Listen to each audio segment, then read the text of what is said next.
శ్రీమాత్రే నమః. సౌందర్యలహరి నుండి శ్లోకాలు అర్థాలు చూద్దాము.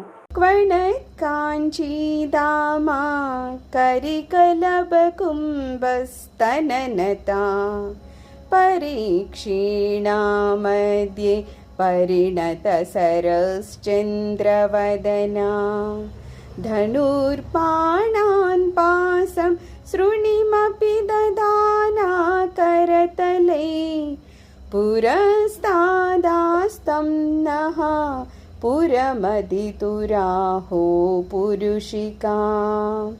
ఇక్కడ ఏమంటున్నారు, అమ్మ మొలకి ఒక మొలతాడు కట్టుకుంటారంట. అది ఎలా ఉంటుందంట, చాలా చిన్న చిన్న గంటలతో గణమని మోగుతూ ఉంటుందంట. అలాంటి చిన్న మొలతాడుని కట్టుకుని ఉంటారట.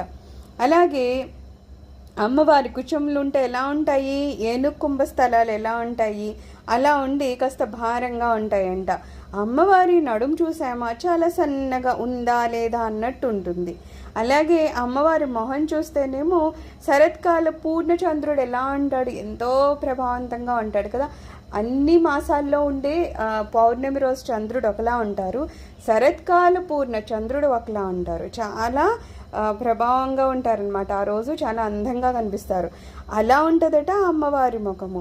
అలాగే ఆమె ఏం పట్టుకుంటారు, చెరుకును పట్టుకుంటారు, పుష్పబాణాలను పట్టుకుంటారు, పాసాన్ని అంకుశాన్ని అమ్మ పట్టుకుని ఉంటారు. అలాగన్నీ ధరించి ఎవరు అయితే త్రిపురాలని మట్టు పెట్టారో, శివుడు కదా త్రిపురాలని మట్టు పెట్టారు, వాళ్ళకి శౌర్య స్వరూపము. ఆ శివుడికి కూడా శక్తి ఎక్కడి నుంచి వచ్చింది, అమ్మవారి నుంచి వచ్చింది. అమ్మవారు సింహాసనం కూర్చొని మా ఎదురుగుండా అలాంటి ఆకారంలో మా ఎదురుగుండా ప్రత్యక్షమవుగా కానీ ప్రార్థిస్తున్నారనమాట.